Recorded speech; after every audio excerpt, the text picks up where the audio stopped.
Hey guys, ఈరోజు నిన్న assessment and audit chapter చూశారు కదా. సో ఈరోజు ఇన్స్పెక్షన్ అండ్ సెర్చ్ దాని కంటిన్యూషన్ చాప్టర్ అనమాట. సో ఈ సెక్షన్ 67లోనే ఇన్స్పెక్షన్ అండ్ సెర్చ్ మొత్తం డీటెయిల్స్ అన్నీ ఉంటాయి. ఇన్స్పెక్షన్, సెర్చ్ అండ్ సీజర్ ఇవన్నీ ఒకటే సెక్షన్ 67లోనే ఉంటాయి అనమాట. సో ఫస్ట్ ఇన్స్పెక్షన్ అప్పుడు ఏం చేస్తారు, సెర్చ్ అప్పుడు ఏం చేస్తారు, సెర్చ్ చేయడానికి ఏమేం కావాలి, సెర్చ్ వారెంట్లో ఏమి ఉండాలి, ఒకవేళ సెర్చ్ చేసేటప్పుడు ఏం గైడ్ లైన్స్ ఫాలో అవ్వాలి, అండ్ నెక్స్ట్ ఏంటంటే సెర్చ్ సీజర్ అయిన తర్వాత అరెస్ట్ అయ్యే ఛాన్స్ ఉంది. అరెస్ట్ అయ్యేటప్పుడు ఏ గైడ్ లైన్స్ ఫాలో అవ్వాలి, ఎవరెవరిని అరెస్ట్ చేస్తారు, ఏ కేసెస్లో అరెస్ట్ చేయాల్సి వస్తుంది, ఇవన్నీ మనం ఈ చాప్టర్లో చూస్తాం అనమాట. ఇది చిన్న చాప్టర్. సో ఫస్ట్ ఇన్స్పెక్షన్లో మీకు ఇన్స్పెక్షన్ చేయాలంటే కనుక మినిమం జాయింట్ కమిషనర్ ర్యాంక్ ఉన్న ఆఫీసర్ కానీ అంతకంటే అబవ్ ర్యాంక్ ఉన్న ఆఫీసర్ మాత్రమే ఇన్స్పెక్షన్ చేయగలరు. ఈ ఇన్స్పెక్షన్ చేసిన తర్వాత ఏ సందర్భాలు ఇన్స్పెక్షన్ చేద్దాం అనుకుంటాం అంటే, నార్మల్గా మనం రిటర్న్స్లో ఇన్ఫర్మేషన్ కరెక్ట్గా డిస్క్లోజ్ చేయనప్పుడు, or like stock of goods మన దగ్గర ఉన్న ఇన్వెంటరీని రాంగ్గా చూపించినప్పుడు, ఆర్ ఇన్పుట్ ట్యాక్స్ క్రెడిట్ని సరిగ్గా అంటే ఇన్పుట్ ట్యాక్స్ క్రెడిట్ని ఎక్సెస్ క్లెయిమ్ చేసుకోవడం, ఆర్ లేదు అంటే కనుక ట్యాక్స్ కట్టాల్సింది తగ్గించి చూపించుకోవడం, ఆర్ ఇవన్నీ కాకుండా ఇవే కాదు, నార్మల్గా జిఎస్టీలో ఏదైనా కొన్ని ప్రొవిజన్స్ నువ్వు కాంట్రవైన్ చేసావు అంటే ఫాలో అవ్వట్లేదు అనుకో ఆ కేసెస్లోని. అండ్ నెక్స్ట్ ఇంకోటి ఏంటంటే, నువ్వు ఏం చేస్తున్నావు అంటే ఈ గూడ్స్ ఏవైతే ఉంటాయో ట్యాక్స్ ఎవేషన్ నుంచి, అంటే స్మగుల్డ్ గూడ్స్ అనుకోండి, ఒకవేళ స్మగుల్డ్ ట్యాక్స్ కట్టకుండా గూడ్స్ ఏమన్నా నీ ట్రాన్స్పోర్ట్లో కానీ అలాంటి దాంట్లో కానీ తీసుకెళ్తే వాటిని కూడా ఆపే అధికారం ఉంటుంది ఇన్స్పెక్షన్ కోసం. సో ఈ సర్కమ్స్టాన్సెస్లో ఇన్స్పెక్షన్ అనేది చేస్తారనమాట. నార్మల్గా ఇన్స్పెక్షన్ అన్న ప్రొవిజన్ అక్కడ అప్లై అవుతుంది. ఒక్కసారి ఇన్స్పెక్షన్ చేసిన తర్వాత మనకి నెక్స్ట్ సెర్చ్ అండ్ సీజర్ ప్రొసీజర్లోకి వెళ్తారు. సో ఇన్స్పెక్షన్ చేయాలంటే మీకు at least reasonable facts and knowledge ఉండాలన్నమాట. దాని గురించి నాలెడ్జ్ అంటే డైరెక్ట్ నాలెడ్జ్ అక్కర్లేదు, నీకు ఆ ఫ్యాక్ట్స్ ఆఫ్ ది కేసు చూస్తే ఓకే ఇక్కడ ఇన్స్పెక్షన్ చేయొచ్చు అన్నట్టుగా నీకు అనిపిస్తే అక్కడ ఇన్స్పెక్షన్ చేయొచ్చు అనమాట. సో అది ఇక్కడ ఇన్స్పెక్షన్లో పాయింట్స్ మీకు ఉన్నది. నెక్స్ట్ సెర్చ్ అండ్ సీజర్ గురించి చూద్దాం. మనకి ఇక్కడ సెర్చ్ అండ్ సీజర్ టాపిక్లోనే చాలా క్వశ్చన్స్ అడిగే ఛాన్స్ ఉందన్నమాట. లైక్ ప్రాపర్ సెర్చ్ అండ్ సీజర్లో ఆఫీసర్స్కి ఉన్న పవర్స్ ఏంటన్న క్వశ్చన్ అడగచ్చు. అండ్ ఈ ఆఫీసర్స్ సెర్చ్ చేయడానికి వెళ్ళే ముందు సెర్చ్ వారెంట్ ఇస్తారు కదా, ఆ సెర్చ్ వారెంట్లో ఏమేం క్రైటీరియా ఉండాలన్న క్వశ్చన్ అడగచ్చు. అండ్ నెక్స్ట్ ఇంకోటి ఏంటంటే, ఈ గూడ్స్ అవన్నీ సెర్చ్ చేసినప్పుడు ఆ గూడ్స్ అయినా ఏదైనా సీజ్ చేస్తే ఆ ప్రొసీజర్ ఎలా ఉండాలి, అంటే మినిమం ఏమేమి జాగ్రత్తలు తీసుకోవాలి గూడ్స్ సీజ్ చేసేటప్పుడు. అండ్ నెక్స్ట్ ఇంకో క్వశ్చన్ ఏం అడగచ్చు అంటే, ఈ గూడ్స్ సీజ్ అయిన గూడ్స్ని ఎలా రిటర్న్ చేస్తారు, అండ్ యాక్చువల్ సెర్చ్ ప్రొసీజర్ ఎలా ఉంటుంది. ఫర్ ఎగ్జాంపుల్ ఏదైనా ఒక ఇంటికి విజిట్ చేసాక అక్కడ యాక్చువల్ సెర్చ్ ప్రొసీజర్ ఎలా ఉంటుంది. ఇలా 4-5 క్వశ్చన్స్ ఈ సెర్చ్ అండ్ సీజర్ టాపిక్లోనే ఉన్నాయి. మీకు అరెస్ట్ కూడా ఆల్మోస్ట్ సిమిలర్గానే వస్తాయన్నమాట. అది ఈ సెర్చ్ అండ్ సీజరే మెయిన్ టాపిక్ ఈ చాప్టర్లోనే. రిమైనింగ్ అని దీనికి లింక్ టాపిక్స్లో ఉంటాయి. సో ఈ సెర్చ్ అండ్ సీజర్ టాపిక్లో ఏంటంటే సేమ్ ఇది ఇందాకలాగే. సో జాయింట్ కమిషనర్ ర్యాంక్ అంటే ఎక్కువ ఉన్న ఆఫీసర్ ఎవరైనా కనుక, ఒకవేళ ఈ పర్టికులర్ రిజిస్టర్ ట్యాక్స్ పేయర్ ఎవరైతే ఉన్నారో వాళ్ళు గూడ్స్ ఏంటంటే స్మగుల్ చేసి తెచ్చారు, ట్యాక్స్ కట్టరు, అంటే ట్యాక్స్ అవాయిడ్ చేసేటట్టు ఉన్నారు, పుస్తకాల డాక్యుమెంట్స్ గవర్నమెంట్కి చూపించకుండా కరెక్ట్ రికార్డ్స్ కాకుండా ఫ్రాడ్యులెంట్ రికార్డ్స్ ఉంచడం, అంటే గవర్నమెంట్ సింపుల్గా చెప్పాలంటే గవర్నమెంట్ కంప్లీట్ ఇన్ఫర్మేషన్ డిస్క్లోజ్ చేయకపోవడం అనమాట. అలా చేసినట్టుగా వాళ్ళకి అనిపిస్తే వాళ్ళు search and seizure and process start చేయొచ్చు అనమాట. ఈ సెర్చ్ అండ్ సీజర్ ప్రాసెస్లో ఈ ప్రాపర్ ఆఫీసర్ ఎవరైతే ఉన్నారో వాళ్ళకి మొత్తం మీ ఇంటికి వచ్చి మీ డోర్లు బద్దలుకొట్టి మీ అల్మారాలు పగలగొట్టేసి అన్ని డాక్యుమెంట్స్, డౌట్ ఉన్న డాక్యుమెంట్స్ కానీ గూడ్స్ కానీ అన్నీ తీసుకెళ్ళిపోయేగలగా అథారిటీ ఉంటుంది. ఒకవేళ ఇన్ కేస్ అవన్నీ మోసుకుని తీసుకెళ్ళలేరు అన్న ప్లేస్లో ఆ ప్రిమిసెస్ ఏదైతే ఉందో మీ హౌస్ ఆర్ సంథింగ్ ఏదో ఒకటి, ఆ ప్రిమిసెస్ని సీల్ చేసే కెపాసిటీ కూడా ఆథరైజర్ ఆఫీసర్కి ఉంటుంది అనమాట. సో ఒకవేళ మీరు ఏదైనా డాక్యుమెంట్స్ అవి సీజ్ చేసిన డాక్యుమెంట్స్ యొక్క జెరాక్స్ కాపీస్ తీసుకునే ఛాన్స్ రిజిస్టర్ ట్యాక్స్ పేయర్కి మనం ఇవ్వాలన్నమాట. సో ఒకవేళ ఇలా డాక్యుమెంట్స్ గూడ్స్ ఇవన్నీ సీజ్ చేస్తారు బాగానే ఉంది. కాకపోతే మీరు సీజ్ చేసిన డాక్యుమెంట్స్ మీ ఇన్స్పెక్షన్కి, ఎంక్వైరీకి, అంటే మీ ప్రొసీడింగ్స్కి వీటికి ఉపయోగపడకపోతే కనుక విత్ ఇన్ 30 days లోపు రిటర్న్ చేసేయాలన్నమాట. ఇది బేసిక్ ప్రాపర్ ఆఫీసర్కి ఉన్న పవర్స్ ఇవి. సో ఈ ప్రాపర్ ఆఫీసర్ ఏంటంటే ఈ సెర్చ్ అండ్ సీజర్తో పాటు 130 ప్రకారంగా ఈ ప్రాపర్ ఆఫీసర్కి గూడ్స్ కాన్ఫిస్కేట్ చేసుకునే కెపాసిటీ కూడా ఉంటుంది అనమాట. ఈ గూడ్స్ కాన్ఫికేషన్ అనేది ఏ సందర్భాల్లో చేయొచ్చు అంటే, ఇందాక మనం మాట్లాడుకుంటున్నాం కదా ఇన్స్పెక్షన్ కోసం కొన్ని సేమ్ సిచ్యువేషన్స్ ఇక్కడ పెట్టుకోవచ్చు. లైక్ జిఎస్టీ ప్రొవిజన్స్ ఏమైనా కాంట్రవైన్ చేశాడు, ఏంటి గూడ్స్ అవన్నీ ప్రాపర్గా డిస్క్లోజ్ చేయలేదు అంటే, గూడ్స్తో ట్రాన్సాక్షన్స్ ఎలా చేస్తారంటే అది ట్యాక్స్ ఎవేషన్కి లీడ్ అయ్యేలా చేస్తున్నాడు. అండ్ నెక్స్ట్ ఇంకోటి ఏంటంటే, రిజిస్ట్రేషన్ లేకుండా గూడ్స్ ట్రాన్స్ఫర్ చేస్తారు ఈమెతో రిజిస్ట్రేషన్ అప్లికబుల్ ఉన్నా. ఇలాంటి ఏ కేసులో అయినా కానీ గూడ్స్ని ఈ ప్రాపర్ ఆఫీసర్ కాన్ఫిస్కేట్ చేసుకోవచ్చు అనమాట. అండ్ నెక్స్ట్ ఇందాక చెప్పాను కదా, ఒకసారి స్క్రీన్ మీద కూడా మీకు చూపిస్తాను పవర్స్ అవన్నీ. సో ఈ నెక్స్ట్ ఈ ప్రాపర్ ఆఫీసర్ ఎవరైతే ఉన్నారో, ఈ ప్రాపర్ ఆఫీసర్ సర్చ్ వారెంట్ ఒకటి పట్టుకెళ్తారు కదా. సర్చ్ వారెంట్లో ఏమేమి ఉండదు. సర్చ్ వారెంట్లో మీరు ఏ ప్లేస్ని అయితే సెర్చ్ చేస్తారో ఆ ప్లేస్ ఉండాలి, ఏ డేట్ని సెర్చ్ చేస్తారో ఆ డేట్ మెన్షన్ చేసి ఉంటారు క్లియర్గా. అండ్ నెక్స్ట్ ఇంకోటి ఏంటంటే, ఆ సెర్చ్ వారెంట్ ఎప్పుడు ఇష్యూ చేశారన్న డేట్ కూడా ఉండాలన్నమాట. నెక్స్ట్ క్వశ్చన్స్ ఏముంటాయి, ఇంకా సెర్చ్ వారెంట్ డీటెయిల్స్ ఏముండొచ్చు మనకి. సో ఎవరైతే ఆఫీసర్ ఉంటారో అంటే సెర్చ్ చేయడానికి వచ్చిన ఆఫీసర్ పేరు డిసిగ్నేషన్ ఉండాలి. అండ్ ఎవరైతే ఈ యాక్చువల్ సెర్చ్ని ఆథరైజ్ చేశారో ఆయన పేరు, designation along with round seal కూడా మెన్షన్ అయి ఉండాలన్నమాట. అండ్ నెక్స్ట్ ఇంకొకటి ఏంటంటే, ఈ సెర్చ్ వారెంట్లో వ్యాలిడిటీ కూడా మెన్షన్ చేసి ఉండాలి. 1 day 2 days అన్నది వ్యాలిడిటీ మెన్షన్ చేసి ఉండాలి. వీటితో పాటు ఈ సెర్చ్ వారెంట్లో డిటెన్షన్ ఆర్డర్ ఇష్యూ చేయొచ్చా లేదా అనే డీటెయిల్స్ కూడా ఇందులోనే మెన్షన్ చేస్తాం అనమాట. సెర్చ్ వారెంట్లో బేసిక్గా ఎక్కడ ఏ ప్లేస్లో చేస్తారో, ఏ టైంకి చేస్తారో, ఈ సెర్చ్ వారెంట్ అయ్యి ఎప్పుడు ఇష్యూ అయినాయి, ఈ డీటెయిల్స్, అండ్ ఏ పర్సన్ అయితే సెర్చ్ చేస్తారో ఆ పర్సన్ డీటెయిల్స్, ఎవరైతే ఆథరైజ్ చేశారో ఆ ఆఫీసర్ డీటెయిల్స్, అండ్ ఆయన రౌండ్ సీల్తో పాటు ఈ ప్రతి సెర్చ్ వారెంట్కి సీరియల్ నెంబర్ మెన్షన్ చేస్తారనమాట. ఆ సీరియల్ నెంబర్ కూడా క్లియర్గా సెర్చ్ వారెంట్లో మెన్షన్ చేసి ఉండాలి. ఒకవేళ ఈ సెర్చ్ అండ్ సీజర్ ప్రొసీజర్లో వీళ్ళ గూడ్స్ కాన్ఫిస్కేట్ చేసుకున్నప్పుడు చెప్పాను కదా, ప్రిమిసెస్ సీల్ చేయొచ్చు అని. అది ఎలా చేయొచ్చు అంటే, డిటెన్షన్ ఆర్డర్ ఇష్యూ చేసి ప్రిమిసెస్ని సీల్ చేయొచ్చు అనమాట. సో నార్మల్గా search warrant and it's content ఒకసారి ఇది కూడా చూడండి మీరు. అన్ని పాయింట్స్ కవర్ చేస్తాం మనం ఇక్కడ. సో నాకు కరెక్ట్గా గుర్తులేదు కానీ ప్రీవియస్ ఎంటీపీలో ఆర్టీపీలో ఎక్కడో ఈ క్వశ్చన్ ఒకసారి రిపీట్ అయింది డైరెక్ట్గా సెర్చ్ వారెంట్ గురించి. So next guide lines for this search and seizure procedure అనమాట. ఈ సెర్చ్ అండ్ సీజర్ చేసేటప్పుడు ఏమేమి గైడ్ లైన్స్ ఫాలో అవ్వాలి మనం అది చూసి, దాని తర్వాత ఈ సీజర్ గూడ్స్ అప్పుడు ఏ ప్రొసీజర్ ఫాలో అవ్వాలన్నది కూడా చూడాలి. ఈ 2 items చూస్తే సెర్చ్ అండ్ సీజర్ అవుతుంది. దాని తర్వాత పవర్ టు అరెస్ట్లోకి వెళ్దాం. ఇందాక మనం కాన్ఫిస్కేషన్ ఆఫ్ గూడ్స్ అని మాట్లాడుకున్నాం కదా. ఒకవేళ గవర్నమెంట్ ఏదైనా గూడ్స్ కాన్ఫిస్కేట్ చేస్తే దాని ప్రొసీజర్ ఏంటి ఆ టైంలో. నార్మల్గా ప్రొవిజనల్ బేసిస్లో గూడ్స్ని రిలీజ్ చేయొచ్చు అనమాట. ఇప్పుడు నీకు ఎంత గూడ్స్ అంటే గవర్నమెంట్కి ఎంత ట్యాక్స్ కట్టాల్సి ఉందో అంత ట్యాక్స్ అమౌంట్కి నువ్వు ఏదైనా బాండ్ లాంటివి సబ్మిట్ చేసి ప్రొవిజనల్గా రిలీజ్ చేయించుకోవచ్చు. ఇది ఒక టైప్ అనమాట. అండ్ నెక్స్ట్ ఇంకోటి ఏంటంటే, యాక్చువల్గా గూడ్స్ మనకి రిటర్న్ ఇచ్చేస్తారు. ఇది ఎప్పుడంటే, వన్స్ మన దగ్గర గూడ్స్ కాన్ఫిస్కేట్ చేసుకున్నాక మనకి వితిన్ 6 months లోపు నోటీస్ ఇష్యూ చేయాలి. అది ఎందుకు కాన్ఫిస్కేట్ అయింది, ఏమైంది, డీటెయిల్స్ అంతానే. ఆ నోటీస్ కనుక నీకు వితిన్ 6 months లోకి రాకపోతే వాళ్ళు గూడ్స్ రిటర్న్ చేసేయాలన్నమాట. ఇదో పాయింట్. అండ్ నెక్స్ట్ ఇంకొకటి ఏంటంటే, పెరిషబుల్ గూడ్స్ అలాంటివి ఏమైనా ఉన్నాయి అనుకో, అవి ఇమీడియట్గా డిస్పోజ్ చేసేయగలిగే కెపాసిటీ ఈ ఆఫీసర్స్ దగ్గర ఉంది. ఈ పెరిషబుల్ గూడ్స్ అంటే న్యూస్ పేపర్స్ కానీ, ఏమైనా ఫ్రూట్స్ అండ్ వెజిటేబుల్స్ కానీ, ఏమైనా పాడైపోయే రకంగా ఉండే సరుకులు ఏమైనా ఉంటే వాటిని ఇమీడియట్గా డిస్పోజ్ ఆఫ్ చేసేయచ్చు అనమాట. ఈ ప్రాపర్ ఆఫీసర్ ఎవరైతే ఉన్నారో వాళ్ళు. గూడ్స్ రిలేటెడ్గా ఇవి. అండ్ నెక్స్ట్ ఇప్పుడు సీజ్ చేసిన గూడ్స్ గురించి మాట్లాడుకుందాం. ఒకవేళ ఏదైనా డాక్యుమెంట్స్ గూడ్స్ సీజ్ చేశారంటే అప్పుడు ఆఫీసర్స్ ఏమేమి స్టెప్స్ తీసుకోవాలి ఒకసారి స్క్రీన్ మీద కూడా మీకు చూపించేస్తాను. సో ఇందాక చెప్పాను కదా గూడ్స్ని ఎలా ఫ్రీ చేస్తారన్నది. అది ఒకసారి చూస్తే ఒక 5 seconds చూసుకోండి. అండ్ ఈ పీడిఎఫ్ కూడా మీకు కింద లింక్లో పెట్టాను, చెక్ చేసుకోండి ఒకసారి. సో చెప్పాను కదా గూడ్స్ ప్రొసీజర్ ఏంటి సీజ్ చేసిన గూడ్స్.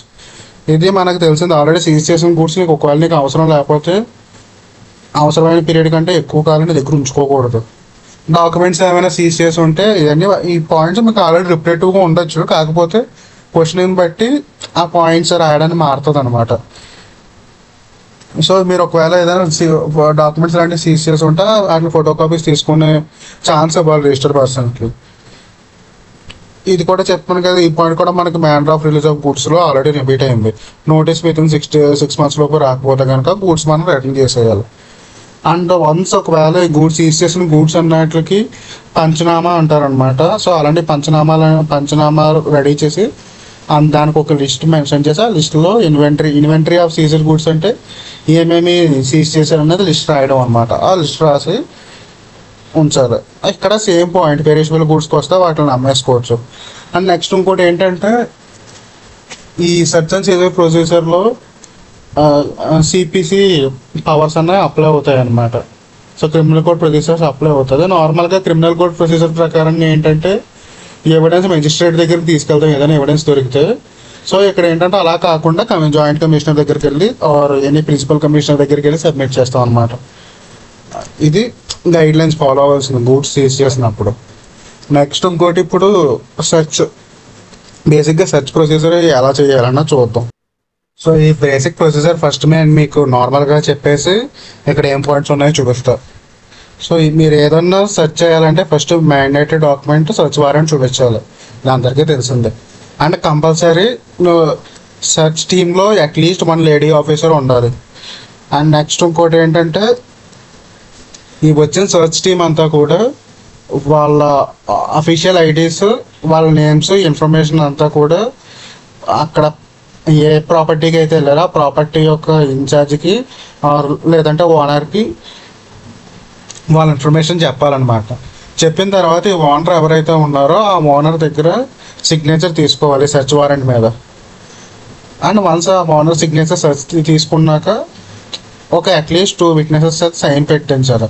ఒకవేళ ఇండిపెండెంట్ విట్నెసెస్ అనమాట. సో అంటే నీకు అక్కడ దానికి సంబంధం లేకుండా, అంటే అక్కడ ఎవరి మీద సెర్చ్ అవుతుందో వాళ్ళకి సంబంధం లేకుండా ఉండే 2 విట్నెసెస్తో సైన్ పెట్టించాలి. ఒకవేళ వాళ్ళ ఇంట్లో అక్కడ ఉండే మనిషి అయితే కనుక ఆ ఏరియాలో ఉండే వాళ్ళు ఎవరైనా ఇద్దరు విల్లింగ్గా ఉండి సంతకం పెట్టడానికి విల్లింగ్గా ఉన్న వాళ్ళు ఒక ఇద్దరిని తీసుకొచ్చి సంతకం పెట్టించాలి. సో ఈ సంతకాలు ఈ ప్రాసెస్ అంతా అయిన తర్వాత ఎవరైతే ఆఫీసర్స్ ఉంటారో ఫస్ట్ వాళ్ళని సెర్చ్ చేయమన ఈ ఎవరైతే ఇక్కడ ఆపరేషన్కి వెళ్ళారు కదా రైడ్ చేయడానికి, ఏ ఇంట్లో అయితే రైడ్ చేయబోతున్నారో ఆ ఇంట్లో ఆ పర్సన్కి ఫస్ట్ మమ్మల్ని సెర్చ్ చేయమని చెప్పి ఆఫీసర్స్ వాళ్ళ సెర్చ్కి ఇచ్చుకోవాలన్నమాట. అంటే మా దగ్గర ఏమీ లేవు, మేమేమీ ఇక్కడ తీసుకొచ్చి వస్తువులు పెట్టి మేము ఏదేమీ ఫేక్ కేసులు వేయట్లేదు అన్న టైప్లో సింపుల్గా చెప్పాలంటే. సో మా దగ్గర ఏమీ లేవు, మేము నార్మల్గా జస్ట్ చెక్ చేస్తున్నాం, మేమేమీ తీసుకొచ్చి ఇక్కడ పెట్టట్లేదు అన్నట్టుగా ప్రూఫ్ కోసం ఆ ఇంటి ఓనర్ ఎవడైతే ఉంటాడో ఆ ఓనర్కే వీళ్ళు సెర్చ్ చేసుకోమని చెప్పి ఉంటారనమాట. వన్స్ ఆ సెర్చ్ కంప్లీట్ అయిన తర్వాత వీళ్ళు యాక్చువల్ ప్రొసీజర్ అన్న స్టార్ట్ అవుతుంది. ఒకవేళ ఆ ప్రొసీజర్ అంతా అయ్యింది, గూడ్స్ ఏదైనా సీజ్ చేశారు అవన్నీ సీజ్ చేయడం అవన్నీ అయితే కనుక ఒక పంచనామా, అంటే ఇందాక చెప్పాను కదా పంచనామా లాంటిది రెడీ చేసి దాని మీద సైన్ తీసుకుని దానికి అక్కడ ఏమేమి సీజ్ చేశారు ఏ గూడ్స్ ఏమున్నాయి అదంతా లిస్ట్ రాసి దానికి అటాచ్ చేస్తారనమాట అనెక్షర్ కింద. వన్స్ ఈ అనెక్షర్ అంటే అటాచ్ చేసిన తర్వాత ఈ లిస్ట్ మొత్తాన్ని ఈ search warrant original copy and ఈ పంచనామా లిస్ట్ ఉంది కదా, ఈ సెర్చ్ వారెంట్ ఒరిజినల్ కాపీనేమో ఇష్యూయింగ్ ఆఫీసర్కి రిటర్న్ చేయాలన్నమాట. ఈ సెర్చ్ అవుట్కమ్ ఏంటన్నది కూడా క్లియర్గా మెన్షన్ చేస్తూ. సో ఈ రిటర్న్ చేసేటప్పుడు కంపల్సరీ ఈ రైట్లో యాక్చువల్ ఆథరైజ్డ్ ఆఫీసర్తో పాటు సపోర్టింగ్ ఆఫీసర్స్ వస్తారు కదా, ఎవరెవరు వచ్చారో ఆ ఆఫీసర్ పేర్లు సెర్చ్ వారెంట్ బ్యాక్ సైడ్ రాసి ఉండాలన్నమాట, ఏ ఆఫీసర్ అయితే అందులో పార్టిసిపేట్ చేశారో. అంటే ఈ ఒరిజినల్ ఆర్డర్ ఏమో ఆ ఇష్యూయింగ్ ఆఫీసర్కి ఇచ్చేస్తారు. ఈ పంచనామా ఏదైతే రెడీ చేశారో కాపీ పర్సన్ ఇన్ఛార్జ్కి కూడా ఇస్తారనమాట. ఆ పంచనామా బేస్ మీదే కదా వాడికి దగ్గర నుంచి ఏమేమి గూడ్స్ ఉన్నాడు, ఎంత ట్యాక్స్ కట్టాలన్నా ఆడు కూడా చూసుకునేది. సో ఇదనమాట బేసిక్ రిక్వైర్మెంట్స్ అయితే ఇవి. ఒకసారి నేను స్క్రీన్ మీద కూడా పెడతాను చూడండి. లేడీ ఆఫీసర్ కంపల్సరీ ఉండాలి, డిస్క్లోజ్ దేర్ ఐడెంటిటీ చెప్పాను, సిగ్నేచర్ తీసుకోవాలి, 2 విట్నెసెస్ ఉండాలి, పర్సనల్ సెర్చ్ అంతా చెప్పాం కదా. వాళ్ళ ఇంటికి వచ్చినా ముందు మమ్మల్ని సెర్చ్ చేసుకోమని చెప్పి ఆఫీసర్స్ అడగాలి. పంచనామా మహాజర్, పంచనామా అంటే నథింగ్ బట్ అంటే లిస్ట్ ఆఫ్ గూడ్స్ అనమాట ఇవన్నీ. సో ఇది ప్రాసెస్. ఇక్కడికి so next power to arrest చూద్దాం. ఒకసారి పాయింట్ స్క్రీన్ మీద పెడుతున్నాను చూసుకోండి.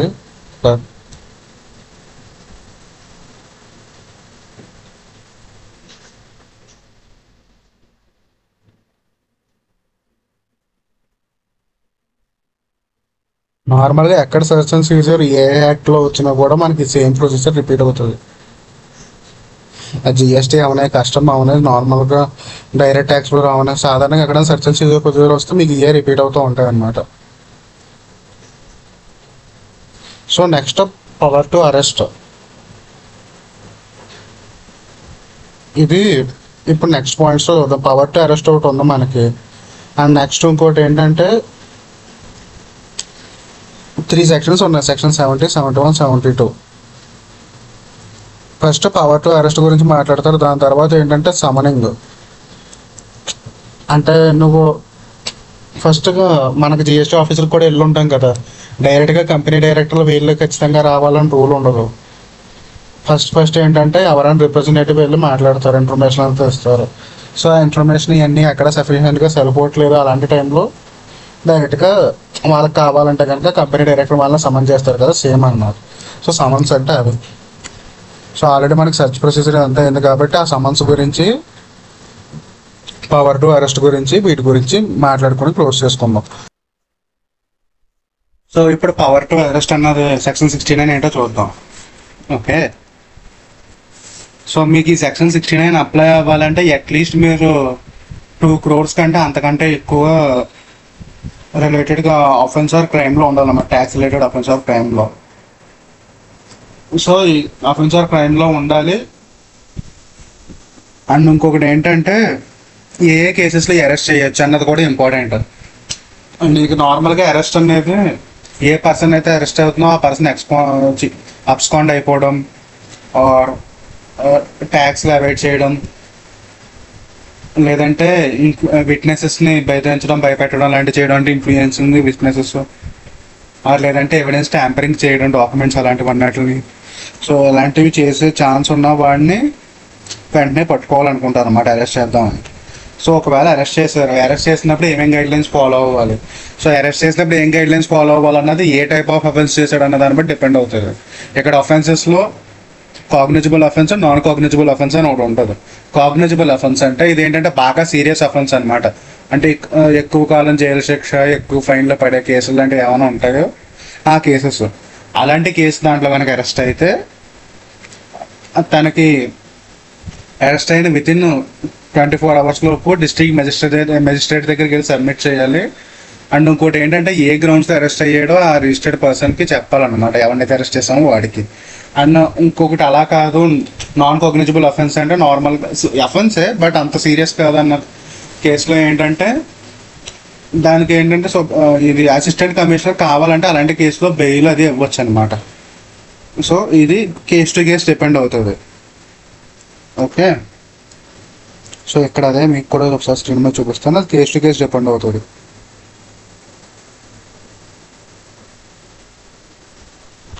సో ఇక్కడ cognisable, non cognisable already explain చేశాను నేను. సో ఏ కేసెస్లో అరెస్ట్ చేయవచ్చు అబ్స్కాండ్ అవ్వకుండా, ఆర్ ఎవరిని మానిటర్ చేయకుండా. అండ్ ఇంకొకటి ఏంటంటే బెనామీ పేర్ల మీద ఇంపోర్ట్లు ఎక్స్పోర్ట్ చేయడం, లేదంటే వాడే ఒకటి పేరుకి బెనామీ కింద చేయడం, అలాంటివి ఉంటాయి కదా, అవి కూడా ఉండకూడదు అనమాట మనకి. సో ఈ రిమైనింగ్ పాయింట్స్ అయితే మనకు ఆల్రెడీ తెలిసినాయి. ఇన్ఫ్లుయెన్సింగ్ విట్నెసెస్, ట్యాంపరింగ్ ఎవిడెన్స్, ఇవన్నీ అట్లీస్ట్ 6 points రాస్తే మనకు సరిపోతుంది ఎగ్జామ్లో. సో 6 points ఒకసారి రెఫర్ చేసుకుంటే ఏంటి, అబ్స్కాండ్ అవ్వకుండా ఉండాలి, ట్యాక్స్ ఎవేషన్ జరుగుతుంది అన్న కేసుల్లో చేయొచ్చు, అండ్ విట్నెస్ని ఇన్ఫ్లుయెన్స్ చేయడం ఆర్ ఇంటిమేట్ భయపెట్టడం లాంటివి చేయకూడదు, ఆర్ విట్నెస్ ట్యాంపరింగ్ చేయకూడదు, ఆర్ మీ ఎవిడెన్స్ ఏదైతే ఉందో డాక్యుమెంట్స్ అలాంటి వాటి ట్యాంపరింగ్ ఏమీ చేయకూడదు. అండ్ వేరే వాడి పేరు మీద బెనామీ కింద ఉన్నట్టు అలాంటి ఐటమ్లు అయితే కనుక వెంటనే తీసుకెళ్ళిపోతారు అనమాట. ఆర్ షెల్ కంపెనీస్ లాంటివి నడిపించడం అలాంటివి ఏమైనా చేస్తే వెంటనే పట్టుకెళ్ళిపోతారు. ఆ కేసెస్తో చేయొచ్చు. అండ్ నెక్స్ట్ ఇంకోటి ఏంటంటే సమన్స్. ఈ సమన్స్ ఎందుకు వస్తాయంటే నార్మల్గా ప్రతి కేసులోని ఎంక్వైరీ అన్నట్లోని డాక్యుమెంట్స్ అడుగుతారు, మనకు తెలిసిందే కదా, ఆడిట్ అడిగినా ఎక్కడ అడిగినా. సో ఈ డాక్యుమెంట్స్ అడిగినప్పుడు నువ్వేం చేస్తానంటే డాక్యుమెంట్స్ సబ్మిట్ చేస్తే ఓకే, ఇక్కడ సబ్మిట్ చేయలేదు అన్న టైంలో కంపల్సరీ సమన్ అన్నది ఇష్యూ అవుతుంది అనమాట. నువ్వు ఏదైనా ఈ ప్రాపర్ ఆఫీసర్కి కావాల్సిన ఏదైనా చేయట్లేదు అన్న అన్నట్టుగా ఉన్న సందర్భాల్లోనే సమన్స్ అన్న ఇష్యూ అవుతాయి. సమన్ అనేది లాస్ట్ రిసార్ట్ లాంటిది. ఈ పైన మనం మాట్లాడుకున్న ఇన్స్పెక్షన్లో ఆడిట్లో ఏమి పని అవ్వనప్పుడు సమన్ వరకే అవుతుంది. ఇందులో నార్మల్గా ఈ జిఎస్టీ ఆఫీసర్కి ఉండే పవర్ ఏంటంటే ఏ పర్సన్ అయినా కూడా ఒక కంపెనీ రిలేటెడ్గా రిజిస్టర్డ్ పర్సన్ ఎవరైనా ఎలాంటి వాడినైనా కూడా నీకు సమన్ చేయగలిగే కెపాసిటీ ఉంటుంది అనమాట. సో ఈ సమన్ చేసినప్పుడు ఈ సమన్లో అంటే ఏదో ఏముంటుంది అంటే డైరెక్ట్గా వాళ్ళు స్టేట్మెంట్ తీసుకుంటారు. స్టేట్మెంట్ తీసుకోవడం అంటే ఈ సిచ్యువేషన్ అలా జరిగింది కదా, అక్కడ ఏం జరిగిందో ఆ పర్టికులర్ పర్సన్ చెప్పమంటారు అనమాట. దాన్ని స్టేట్మెంట్ తీసుకోవడం అంటారు. Or to produce a document. Produce a document అంటే ఈ డాక్యుమెంట్ తీసుకురామని చెప్పడం అనమాట. అండ్ నెక్స్ట్ ఇంకొకటి ఏంటంటే సో ఇలా స్టేట్మెంట్కి ఎంక్వైరీకి పిలిచినప్పుడు ఈ స్టేట్మెంట్ ఏదైతే ఉందో అది ఆన్ ఓత్ తీసుకుంటారనమాట. ఆన్ ఓత్ అంటే సింపుల్గా చెప్పాలంటే అన్ని నిజాలే చెప్తాను అలాంటివి ఉంటాయి కదా, అలా తీసుకుంటారు. ఒకవేళ స్టేట్మెంట్ అలా తీసుకున్నారని అది ఫైనల్ కంక్లూజన్ అవ్వకూడదు అనమాట. ఆ స్టేట్మెంట్ ఉపయోగించుకుని యాక్చువల్గా ట్రూత్ ఆర్ రిలేటెడ్ ఎవిడెన్స్ ఏదో ఒకటి మనం పట్టుకోవాలి. ఆ స్టేట్మెంట్ని ఫైనల్ ఎవిడెన్స్లో ట్రీట్ చేయకూడదు అనమాట. ఇది ఒక పాయింట్, ఇంపార్టెంట్ పాయింట్ చెప్తారు. అండ్ ఇంకొకటి ఏంటంటే ఈ సమన్స్ అనేది సిల్లీ రీజన్లకు ఇష్యూ చేయకూడదు. లైక్ యాన్యువల్ అకౌంట్ స్టేట్మెంట్లు సబ్మిట్ చేయలేదు, అది చేయలేదు, ఇది చేయలేదు అని. సో యాన్యువల్ అకౌంట్ స్టేట్మెంట్ అలాంటివన్నీ ఎంసీఏ పోర్టల్లో డైరెక్ట్గా దొరికే ఇన్ఫర్మేషన్. ఇక ఒక గవర్నమెంట్ పోర్టల్లో ఆల్రెడీ అవైలబుల్గా ఉన్న డాక్యుమెంట్స్ కోసం డైరెక్ట్గా సమన్స్ ఇష్యూ చేయకూడదు అనమాట. అది ఇప్పుడు గైడ్ లైన్స్ ఫర్ సమన్స్ చూద్దాం. సమన్స్ ఇష్యూ చేసేటప్పుడు ఏమేమి గైడ్ లైన్స్ ఫాలో అవ్వాలి. ఇందాక నేను చెప్పినట్టుగానే ఇంకా పైన మనం ఫాలో అయ్యే ఏ మెథడ్స్ పని అవ్వట్లేదు అన్నప్పుడే సమన్స్ అనేది ఇష్యూ చేస్తాం. సో అలా సమన్స్ ఇష్యూ చేసిన తర్వాత మీకు ఒకసారి స్క్రీన్ మీద చూపిస్తాను చూడండి. సో ఇది ఆల్రెడీ పవర్స్ చెప్పాను కదా వాళ్ళకున్న పవర్స్ ఏంటి అన్నవి. ఆ పాయింట్స్, ఆ 4 పాయింట్స్ అవే. సో ఇవి రిమైనింగ్ పాయింట్స్ అనమాట మీకు. సో ఇందులో ఏంటంటే లాస్ట్ రిసార్ట్ కింద వాడాలని ఆల్రెడీ చెప్పాను కదా. ఈ సమన్స్ ఇష్యూ చేయమన్నారు కదా అని చెప్పి వాళ్ళని దూషించేలాగా, బాధ పెట్టేలాగా ఇష్టం వచ్చేట హార్ష్ లాంగ్వేజ్ వాడకూడదు అనమాట. లీగల్ లాంగ్వేజ్ పద్ధతిగా ఉండాలి ఇష్యూ చేసే సమన్. అండ్ ఇంకోటి ఏంటంటే ఈ సమన్ ఇష్యూ చేసే ముందు మనకి ప్రేయర్ పర్మిషన్ ఉండాలి. ఇదర్ అసిస్టెంట్ కమిషనర్ది, అంతకంటే ఎక్కువ ర్యాంక్ ఉన్న వాళ్ళది మ్యాండేటరీగా మన దగ్గర పర్మిషన్ ఉండాలన్నమాట, రిటర్న్ పర్మిషన్. సో ఒకవేళ నీకు పర్మిషన్ ఏదో రీజన్ వల్ల నీకు పర్మిషన్ కుదరలేదంటే అట్లీస్ట్ ఓవరాల్ టెలిఫోన్కి పర్మిషన్ అనేది ఖచ్చితంగా తీసుకోవాలి. దాని తర్వాత దాన్ని మళ్ళీ అంటే ప్రజెంట్ ఇప్పుడు ఇంపార్టెంట్ కేసు కంపల్సరీ అన్నప్పుడు ఫోన్ పర్మిషన్ తీసుకుని దాని తర్వాత ఆ రీజన్ మళ్ళీ పేపర్ మీద డాక్యుమెంట్లో రాసి ఆ డాక్యుమెంట్ సైనింగ్ ఇవన్నీ కూడా కంపల్సరీ ఉండాలన్నమాట. సో ఒకవేళ ఇలాంటి సమన్స్ ఇష్యూ చేస్తే ఆ సమన్స్ ఇష్యూ చేసే ముందు ఈ మనకి సమన్ ఇష్యూయింగ్ ఆఫీసర్ ఉన్నాడు కదా, అంటే అసిస్టెంట్ కమిషనర్ ఆ పై ర్యాంక్ కూడా ఎవడో, సో వాడికి సో ఈ పర్టికులర్ కేసు ఏంటి, ఎందుకు సమన్ ఇష్యూ చేయాల్సి వస్తుంది, ఇలాంటిది ఆ కేసు గురించి కొన్ని బ్రీఫ్గా రీజన్స్ రాసి వాడికి మనం ముందు సబ్మిట్ చేయాలన్నమాట. సో ఇక్కడ చూడండి మీకు ఆల్రెడీ ఉంటుంది, సబ్మిట్ చేయాల్సి ఉంటుంది. అండ్ నెక్స్ట్ ఇంకోటి ఏంటంటే సీనియర్ మేనేజ్మెంట్ లైక్ సిఈఓని, సిఎఫ్ఓని డైరెక్ట్గా సమన్ చేయకూడదు అన్లెస్ అంటిల్ ఇందులో పర్టికులర్ కేసు ఆర్ పర్టికులర్ ఇష్యూలో వాళ్ళ డైరెక్ట్గా ఇన్వాల్వ్మెంట్ ఉందని తెలిస్తే తప్ప కానీ వాళ్ళు డైరెక్ట్గా సమన్ చేయకూడదు. అది మెయిన్గా సమనింగ్స్ రిలేటెడ్ ప్రాసెస్. అండ్ నెక్స్ట్ ఇంకోటి రిమైనింగ్ 2 పాయింట్స్ చాలా చిన్నవి. సో ఆఫీసర్ మనకి ఇప్పుడు ఈ సెర్చ్ అండ్ సీజర్ ఇవన్నీ ప్రాసెసెస్ అన్నీ చేశారు కదా, ఒకవేళ సెర్చ్ చేసినప్పుడు కానీ ఆఫీసర్ ఏ ప్లేస్లకు రావచ్చు, ఏ టైంలో రావచ్చు, ఎలాంటి కండిషన్లు ఉంటాయి కదా, ఆ కండిషన్లు ఏంటన్నా 71, 72 చూస్తారు. అండ్ ఈ ప్రాపర్ ఆఫీసర్ ఎవరైనా హెల్ప్ తీసుకోవచ్చా లేదా అన్న విషయం చెప్పేది సెక్షన్ 72. ఈ సెక్షన్ 72 ప్రకారంగా అయితే నువ్వు ఏ ఏరియాలో ఉన్నావో ఆ ఏరియా జ్యుడిషియల్ లెవెల్ మెజిస్ట్రేట్ అని ఇలాంటి మెజిస్ట్రేట్ లెవెల్ పర్సన్స్ హెల్ప్ తీసుకోవచ్చు అన్నట్టుగా ఉంటుంది అనమాట సెక్షన్ 72 అంటే. సో ఈ 71, 72 చూసి క్లోజ్ చేసుకుందాం. అండ్ నెక్స్ట్ ఇంకొకటి ఏంటంటే ఈ రోజు మీకు మోస్ట్ ప్రాబబ్లీ DTAA చాప్టర్ కూడా అప్లోడ్ చేస్తాను. ఈ DTAA చాప్టర్లో ఏంటంటే మనకి ఈ May 2025 MTP, RTP క్వశ్చన్స్ కూడా అందులోనే ఇంక్లూడ్ చేశాను అనమాట DTAAలో. అది కూడా చెక్ చేసుకోండి ఒకసారి.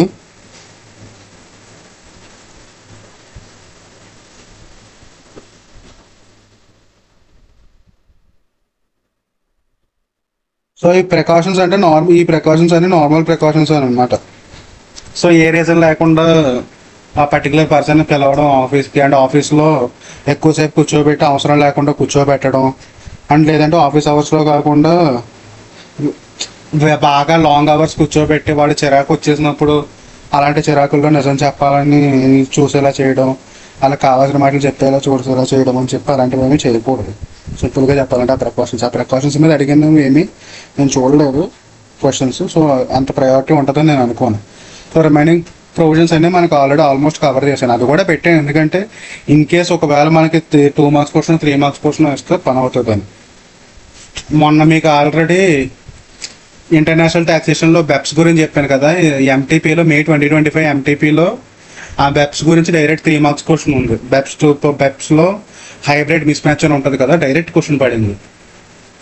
అండ్ నెక్స్ట్ ఇంకోటి ఏంటంటే ప్రొసీజరల్ పార్ట్ అడ్వాన్స్ రూలింగ్ గురించి చూసాం కదా. ఈ advance ruling NRI advance ruling కేసుని విత్డ్రా చేసుకోవాలనుకుంటున్నాడు. అడ్వాన్స్ రూలింగ్ కేసుని విత్డ్రా చేసుకోవచ్చా?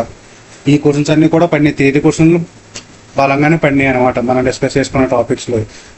అంటే ఆల్మోస్ట్ ఒక 12 మార్క్స్ కవర్ అయినాయి. చిన్న ఒక్కో చాప్టర్ నుంచి యావరేజ్గా 3 to 4 మార్క్స్ వచ్చింది. మనం థియరీ చాప్టర్స్ ఏవైతే డిస్కస్ చేసుకున్నామో ఆల్రెడీ ఆ చాప్టర్స్ నుంచి. సో ఒకసారి ఎంటీపీ ఆర్టీపీ కూడా చెక్ చేసుకోండి. ఓకే, సో నాకు DDW గురించి దొరికిన క్వశ్చన్స్ అందులో యాడ్ చేశాను. రిమైనింగ్ చాప్టర్స్ మీద కూడా ఈ ఎంటీపీ మీద ఆర్టీపీ మీద క్లియర్గా ఒక వీడియో చేసేస్తాను తర్వాత. సో మనం డిబేట్ అయ్యే టాపిక్ నుంచి. సో సెక్షన్ 71 ఒకటి, 72 ఒకటి. ఇది ఏంటంటే నార్మల్గా ప్లేస్ ఆఫ్ బిజినెస్కి నార్మల్గా ఎక్కడైతే పర్టికులర్ పర్సన్ బిజినెస్ చేస్తాడో ఆ బిజినెస్ అన్నట్లకి ఏ ఆఫీసర్ అయితే ఉన్నారో అథారిటీ ఆఫీసర్, ఆథరైజ్డ్ ఆఫీసర్, ఆ పర్సన్ వెళ్ళే ఛాన్స్ ఉందన్నమాట. ఆ ఆఫీసర్ అక్కడికి వెళ్ళి బుక్స్ ఆఫ్ అకౌంట్స్ అడగచ్చు, కంప్యూటర్స్ అడగచ్చు. అక్కడ అంటే డాక్యుమెంట్స్ అంటే నథింగ్ బట్ ఆ కాంట్రాక్ట్స్ కానీ లీగల్ డాక్యుమెంటేషన్ ఇంకా రెఫరెన్స్ ఏమైనా ఉన్నా కానీ అవన్నీ కూడా అడగచ్చు అనమాట. సో ఇన్ కేస్ మనం ఆల్రెడీ స్పెషల్ ఆడిట్ గురించి మాట్లాడుకున్నాం కదా, స్పెషల్ ఆడిట్ లాంటిది ఏమైనా అప్లై అయితే కనుక సో ఆ ఆడిట్ కేసు కోసం అయితే మనం 15 days అంటే ఆ పర్టికులర్ పర్సన్ ఫర్ ఎగ్జాంపుల్ మనం ఈ రోజు అడిగారు అనుకోండి, within 15 days లోపు ఆ పర్టికులర్ సీఏకి ఆ ఇన్ఫర్మేషన్ మనం ప్రొవైడ్ చేయాలి. ఇది మెయిన్ అనమాట. సో మ్యాండేటరీ రికార్డ్స్ అనేవి ఏమేంటి? Trial balance, balance sheet, PNL ఇలా కొన్ని ఉంటాయి కదా, cost report, tax audit report, cost audit report. ఇవి మ్యాండేటరీ డాక్యుమెంట్స్ అనమాట. 5 డాక్యుమెంట్స్: ట్రయల్ బ్యాలెన్స్ అండ్ మన financial statement of annual financial accounts అంటే మనకు financial statements, cost audit report, income tax audit report, ఇంకా అది కాకుండా ఇంకేమైనా రికార్డ్స్ ఉంటాయి అవి. ఈ సెక్షన్ 72 ఆల్రెడీ మనం నాకు ఎక్స్ప్లెయిన్ చేశాను కదా, same provision. And in case ఒకవేళ సమన్ చేసిన పర్సన్ రాకపోతే కనుక వాడికి 25,000 వరకు పెనాల్టీ పడే ఛాన్స్ ఉంది. ఇది search and seizure and arrest గురించి కరెక్ట్గా చెప్పాలంటే. ఈ చాప్టర్లో ఇంతే ఉన్నాయి క్వశ్చన్స్. అండ్ మీకు సపరేట్గా క్వశ్చన్స్ ప్రిపేర్ అయ్యే కేసులాస్ అయితే నాకు ఏం కనిపించలేదు. సో మీరు ఈ థియరీ పార్ట్ ప్రిపేర్ అయితే సరిపోతుంది. ఇదొకటి, అసెస్మెంట్ ఆఫ్ ఆడిట్ ఒకటి. అండ్ నేను ముందు ప్రిపేర్ చేసిన థియరీ చాప్టర్స్ ఉన్నాయి కదా, ఆ థియరీ చాప్టర్స్లో జస్ట్ ఆ థియరీ చూసుకుంటే సరిపోతుంది. సపరేట్గా క్వశ్చన్స్ ఏమన్నా డిఫరెంట్ క్వశ్చన్స్ వస్తూ నేను ఆల్రెడీ బుక్లోనే ఇంక్లూడ్ చేస్తున్నాను, లేదంటే వీడియోలో ఎక్స్ప్లెయిన్ చేస్తున్నాను. దాన్ని బట్టి మీరు చూసుకోండి ఒకసారి. Okay, bye.